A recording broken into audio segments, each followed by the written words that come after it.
Bonjour et bienvenue dans le podcast qui t'aide à trouver ton chemin vers une vie plus saine et plus sereine. Quelles sont les raisons principales à nos maux, à nos problèmes de santé et que faire par rapport à ces raisons-là? Comment prévenir et comment guérir nos maux? C'est ce qu'on va voir aujourd'hui dans ce tout nouveau podcast. Je m'appelle Chloé, je suis créatrice de solutions naturelles et holistiques et ma mission est de vous guider au quotidien vers une vie plus saine et plus sereine. Je vous aide à réconcilier votre corps, votre esprit et votre vie grâce à des méthodes douces et naturelles autour de l'alimentation bienveillante, du bien-être physique et mental et du développement personnel.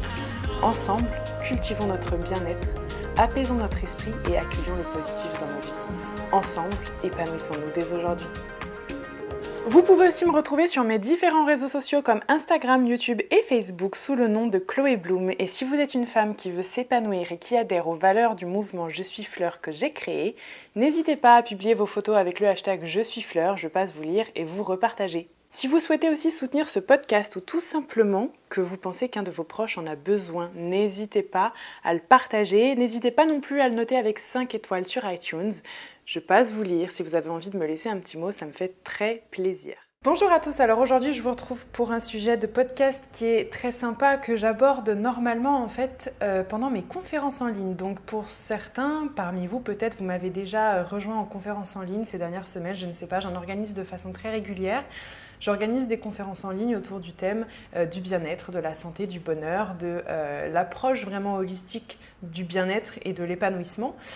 Et en fait, le sujet dont j'avais envie de parler aujourd'hui, c'est un sujet que j'aborde beaucoup plus en profondeur pendant mes conférences en ligne. Donc si un jour je réouvre cette conférence en ligne, que j'en organise une, n'hésitez pas à vous inscrire si jamais vous avez envie d'en savoir un petit peu plus. En tout cas, je me suis dit que ça serait sympa de l'aborder plus ou moins quand même dans un podcast, parce que c'est un thème en fait sur lequel j'aimerais vraiment mettre au courant plus de monde en fait. J'aimerais vraiment pouvoir partager ce message, que ce message circule, parce que ça va un petit peu finalement à l'encontre de ce que notre société nous fait faire et de nos comportements habituels en fait. En fait, ça va clairement à l'encontre de ce pourquoi on est conditionné. Donc en fait, aujourd'hui, j'avais envie de vous expliquer quelles sont les vraies raisons à tous nos maux, à tous nos problèmes de santé. Il n'y en a que 4 en fait. Il n'y a que 4 grandes raisons à tous nos maux, à tous nos problèmes de santé. C'est-à-dire que quels que soient vos maux, vos soucis de santé, plus ou moins graves, que vous remarquez, que vous ne remarquez pas, donc ça peut être des maladies plus ou moins graves, ça peut être des maux, simplement des inconforts, comme des ballonnements, un sommeil agité, des sautes d'humeur, peu importe en fait. Tout ce que vous notez qui est inconfortable, que ce soit plus ou moins grave encore une fois, en fait il n'y a toujours que 4 raisons. Il n'y a toujours que 4 raisons à tous ces maux-là, à tous ces problèmes-là. Et pourquoi aujourd'hui j'ai envie de vraiment parler de ça et de faire circuler ce message, c'est tout simplement parce qu'en fait on est dans une société qui ne nous met pas au courant de ces 4 raisons-là. Et en fait quand on a des problèmes de santé, quand on a des maux, quand on a mal au dos, quand on a des ballonnements, quand on a des sautes d'humeur, quand on a des nuits qui sont pas de bonne qualité, quand on a des bouffées de chaleur, quand on déclare des maladies, quand on se trouve un virus, un papillomavirus, bref, peu importe. En fait, on a toujours 2 comportements face à tous ces problèmes-là. Le premier comportement qu'on a, c'est qu'on a tendance à ne pas résoudre le problème, c'est-à-dire à complètement l'ignorer. À complètement ignorer le problème, à en faire quelque chose de normal, typiquement les ballonnements, typiquement les mauvaises nuits, etc. On a tendance en fait à rendre la chose normale, alors que non, ce n'est pas normal. On peut vivre mieux, en meilleure santé, avec un plus grand bien-être, et non, ce n'est pas normal d'avoir des inconforts comme ça. Sortir de sa zone de confort, c'est très bien, s'habituer à ce qui est inconfortable, ça l'est beaucoup moins. En fait, on peut vivre beaucoup mieux. Donc ça, c'est le premier comportement, c'est vraiment de se dire « bon, je verrai ça plus tard » ou « j'ai pas vraiment le temps de m'en occuper » ou « non, mais c'est normal » ou « ça va passer ». C'est typiquement ce qui se passe. On fait tous ça en fait, parce qu'on choisit de ne pas prendre le temps, on choisit de ne pas s'en occuper, on ignore ça et en fait, on s'en occupe pas réellement. Et en général, c'est à cause de ça que le problème grandit. Donc, si vous voulez, c'est pas du tout le fait de faire la leçon dans ce podcast-là, parce que moi-même, j'agis de cette façon-là. Très souvent, même si j'essaye vraiment de le faire de moins en moins, et c'est pour ça que j'ai envie de passer le message, mais c'est vraiment un comportement typique. Et puis la deuxième raison, en fait, le deuxième comportement qu'on a en général face à un problème, c'est qu'en fait, au lieu de vouloir traiter le problème, on traite le symptôme. C'est-à-dire que quand nous avons un mal, quand on a une douleur, quand on a une maladie, bref, quel que soit le mal-être, quels que soient les maux, on a tendance à toujours vouloir traiter les symptômes, traiter en surface, et on ne va jamais creuser pour déraciner le problème. On ne va jamais traiter le problème à la racine, à la source.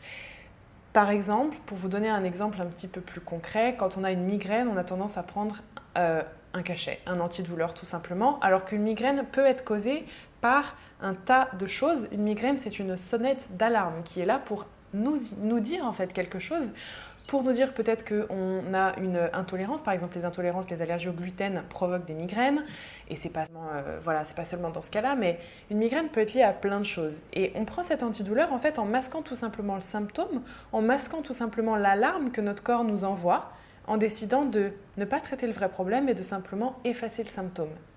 Et ça, c'est pour le cas des migraines, mais il y a plein d'autres choses qui sont beaucoup plus graves sur lesquelles on agit exactement de la même façon. Quand on a par exemple de l'eczéma, on applique de la cortisone parce que la cortisone le fait partir tout de suite et immédiatement, et du coup c'est ce qu'il y a de plus pratique pour tout le monde, sauf que quand on arrête la cortisone, l'eczéma revient en galop, parce que ce qui crée l'eczéma n'a pas été résolu en fait. L'eczéma n'est pas un problème en soi, c'est un symptôme du problème profond. Et voilà, des exemples comme ça, on pourrait en citer énormément.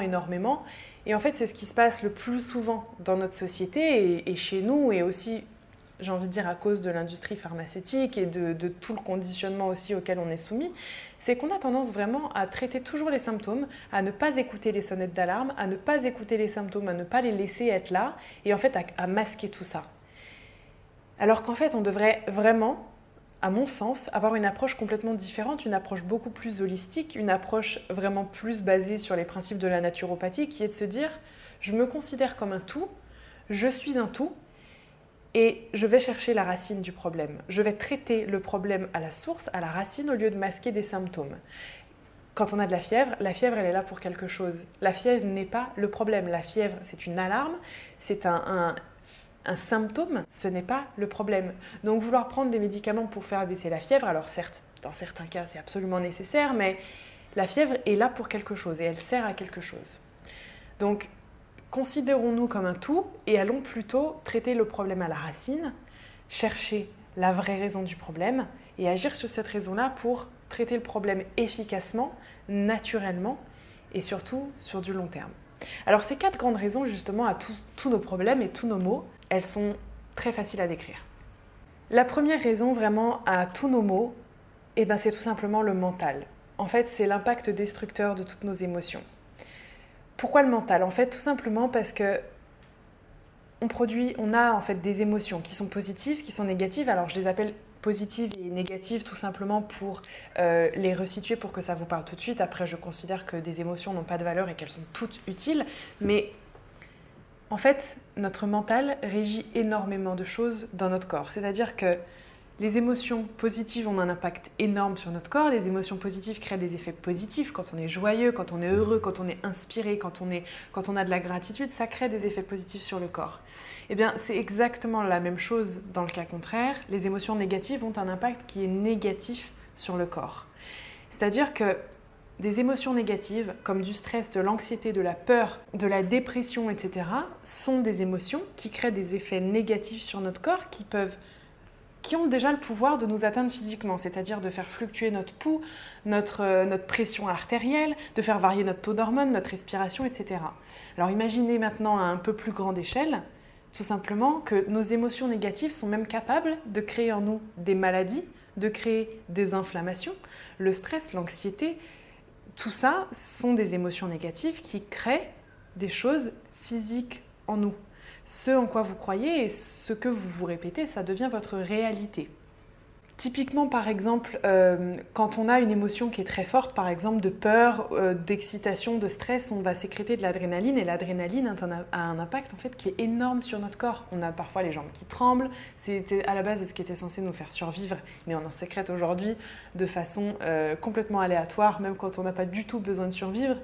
Et en fait, voilà, les émotions négatives ont un impact juste énorme. Donc, le but, en fait, c'est d'aller simplement multiplier les moments qui vous provoquent des émotions positives, d'en faire un maximum et d'aller minimiser les moments qui nous provoquent des émotions négatives.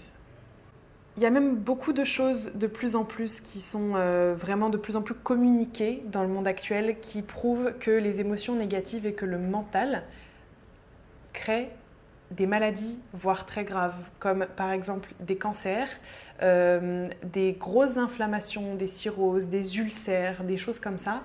Il y a énormément d'études aujourd'hui de plus en plus qui prouvent vraiment que notre mental régit notre physique et que votre état psychologique atteint forcément votre état physique. Et vous le voyez de façon très très simple en fait au quotidien avec par exemple toutes les émotions négatives que vous pouvez ressentir qui vous provoquent des maux de ventre, qui vous provoquent des acidités, qui vous provoquent de l'anxiété, qui vous provoquent des nuits en fait qui sont absolument pas réparatrices, des douleurs musculaires, des sueurs, des suées nocturnes, etc. Après si on a envie d'aller un petit peu plus loin, effectivement on peut creuser. Moi je vous conseille par exemple de regarder le film Heal sur Netflix, donc H-E-A-L, qui est très sympa et justement qui explique exactement ça, que les émotions négatives créent des effets négatifs et que justement les émotions positives créent des effets positifs. Donc ça, c'est vraiment la bonne nouvelle. Ensuite, la deuxième raison à tous nos maux, c'est tout simplement l'auto-intoxication, c'est-à-dire en fait l'alimentation. Vous savez que l'alimentation, on dit toujours que c'est un petit peu comme une médecine. En fait, non, pas du tout. C'est une médecine, c'est carrément une médication. Et en fait, ce que vous mangez détermine votre santé. C'est-à-dire que notre alimentation, tout ce que vous mettez dans votre corps, tout ce que l'on met dans notre corps, ce n'est pas juste de l'énergie, c'est de l'information. C'est de l'information que vous donnez à votre corps qui va ensuite procéder, qui va ensuite l'analyser, s'en servir pour en faire quelque chose. Donc ce n'est pas juste du plaisir, juste du goût, c'est vraiment de l'information. C'est pour ça qu'il faut vraiment avoir conscience que notre alimentation a un impact qui est énorme sur toute notre vie, notre morale, notre santé, nos humeurs, notre silhouette, notre sommeil, bref, surtout. Et c'est vraiment primordial d'en avoir conscience. C'est vraiment primordial d'avoir conscience que peut-être que vos maux aujourd'hui sont liés à votre alimentation et que une des premières choses sur lesquelles il va falloir travailler avant d'aller vouloir traiter le symptôme, c'est justement votre alimentation. On sait que l'alimentation a des effets positifs, comme par exemple avec le curcuma qui peut s'avérer anti-inflammatoire, tout ce qui est probiotique qui peut renforcer les défenses immunitaires, etc. On le sait. Et ce qu'il faut savoir, c'est qu'elle a aussi des effets négatifs sur la santé, en fait, sur la peau. Les produits laitiers qui vont favoriser les problèmes de peau, l'alcool qui favorise la cellulite, par exemple la caféine ou le sucre qui peut favoriser les troubles de l'humeur. On a en fait tout un tas de choses qui vont avoir des effets positifs et des effets négatifs. Donc à chaque fois que vous mangez, vous votez pour la personne que vous serez demain. Vous votez tout simplement pour votre santé et vous votez pour la personne qui va prendre les commandes de votre organisme. Donc vraiment, ayez conscience que votre alimentation est peut-être une des raisons à vos problèmes de santé. Ensuite, la troisième raison, c'est l'empoisonnement chimique en fait. C'est tous les poisons et les toxiques auxquels on est exposé au quotidien absolument tous les jours. On est empoisonné tous les jours par des tas de poisons, des tas de choses qui peuvent se situer en fait tout simplement dans notre quotidien, dans des solvants, dans de la peinture, dans du maquillage qu'on va utiliser, dans les dissolvants, dans les produits ménagers, etc. Donc on y est exposé parce qu'on les inhale, parce qu'on les touche. Mais il y a des choses qui sont encore plus insidieuses, par exemple des choses qui se trouvent même dans notre alimentation, avec tout ce qui est conservateurs, perturbateurs endocriniens, engrais, etc. Il y a des poisons qui sont vraiment cachés et qui ne sont absolument pas interdits par la loi et qui sont au contraire très utilisés. Et notamment, il y a deux grandes industries qui utilisent beaucoup de toxiques et beaucoup de poisons qui nous intoxiquent au quotidien. C'est l'industrie pharmaceutique et l'industrie alimentaire. Notre alimentation contient, si on ne vérifie pas, et qu'on ne mange pas bio ou local ou quoi que ce soit, si on ne vérifie pas, notre alimentation contient des toxiques et des poisons. Comme je vous le disais, perturbateurs endocriniens qui auront des effets scandaleux à long terme. Il y a même encore des substances cancérigènes dans des produits alimentaires. Et puis dans l'industrie pharmaceutique, j'ai envie de dire que c'est un petit peu pareil, puisque finalement, certes, on a besoin de médicaments, de médecins, on a besoin de ça dans certaines situations, et il y a plein d'autres situations où finalement, encore une fois, on efface le symptôme, on ne traite pas le problème à la cause.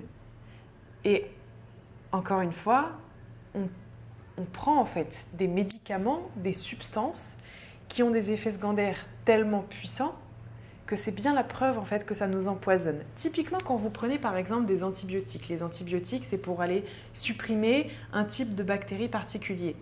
On essaye de cibler au mieux certes, sauf que les antibiotiques détruisent bien plus qu'un type de bactérie et on remarque qu'en général, suite à ça, on a par exemple des mycoses. Parce qu'il y a un vrai empoisonnement, il y a une vraie destruction de notre équilibre intérieur. Et c'est exactement la même chose, par exemple, avec tout ce qui est anti-inflammatoire. Très souvent, on nous conseille des protecteurs d'estomac avec. Pourquoi ? Parce qu'en fait, les anti-inflammatoires nous brûlent les muqueuses. C'est de l'auto-intoxication, c'est de l'empoisonnement chimique avec des toxiques et des poisons du quotidien.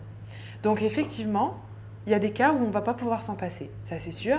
Ce qu'il faut, c'est bien en avoir conscience, parce qu'on a tous un corps qui est différent, on réagit de façon tous très différente à notre quotidien, à notre environnement, à notre entourage, à ce qu'on peut manger, à ce qu'on peut absorber.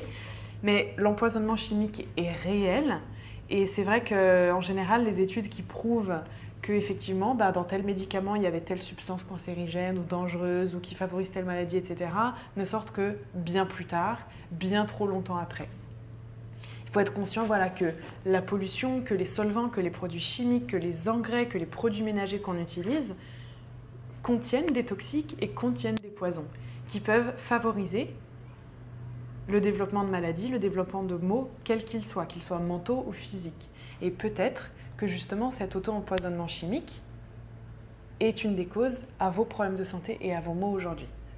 Et enfin, la dernière grande cause justement à tous ces maux et à tous ces problèmes de santé, c'est une cause en fait sur laquelle on ne peut plus tellement agir en fait, c'est tout simplement les ruptures physiques. Donc les ruptures physiques, c'est par exemple les fractures, les blessures, les coupures, les brûlures, les choses comme ça, c'est des choses qui sont mécaniques en fait. Et ça, malheureusement, on ne peut pas faire grand-chose, on ne peut pas vraiment prévenir et essayer de s'isoler de ça, parce que c'est des choses qui arrivent avec le quotidien, j'ai envie de dire, ou avec la vie tout simplement. Mais je pense qu'il y a une chose sur laquelle on peut agir, en fait, c'est la façon dont on interprète cette rupture physique-là. C'est arrivé, certes, on ne peut plus rien faire. En revanche, je pense vraiment que ce qu'on peut faire, c'est réagir différemment. C'est-à-dire qu'on ne peut pas changer un événement qui s'est produit, par contre, on peut changer notre façon d'y réagir. Et une rupture physique, on peut revoir son interprétation. Peut-être qu'une rupture, une fracture, une brûlure, une coupure, peut-être que c'est le signe qu'il faut qu'on soit plus prudent avec soi-même, qu'on se repose parce qu'on est fatigué, qu'il faut qu'on soit un peu plus précautionneux, un peu plus lent dans ses gestes, prendre plus de mesures de sécurité, faire plus attention à soi. En fait, ça peut être tout un tas de choses. Je pense encore une fois que là, si vous voulez vraiment creuser dans l'interprétation des ruptures physiques, vous pouvez par exemple aller réécouter mon podcast sur la plume, la pierre et le camion, qui justement parlait de ça, mais de façon un petit peu plus spirituelle. Donc encore une fois, vous êtes vraiment prêt à l'entendre. Mais je pense que en tout cas, c'est des choses qui peuvent vous aider. Donc voilà pour ces 4 grandes causes à tous nos maux, tous nos problèmes de santé. J'espère que vous y repenserez à chaque fois que vous aurez un inconfort, un mal, peu importe, dans votre quotidien. J'espère vraiment que vous repenserez à tout ça et que vous direz « Ok, là, il y a forcément au moins une des 4 grandes raisons derrière mon problème. Peut-être qu'il y en a 2, peut-être qu'il y en a 3, peut-être même que c'est les 4. Qu'est-ce que je vais faire pour pouvoir arranger ça ? Qu'est-ce que je vais faire pour pouvoir guérir ça ? Qu'est-ce que je vais faire pour pouvoir interpréter ça ? » Voilà pour ce podcast. Donc j'espère que ça vous a plu, j'espère que ce message vous parle et que vous allez pouvoir le faire circuler. Merci infiniment de m'avoir écouté jusqu'à la fin du podcast. Je vous fais des gros bisous, je vous retrouve la semaine prochaine pour un tout nouveau podcast. Ciao!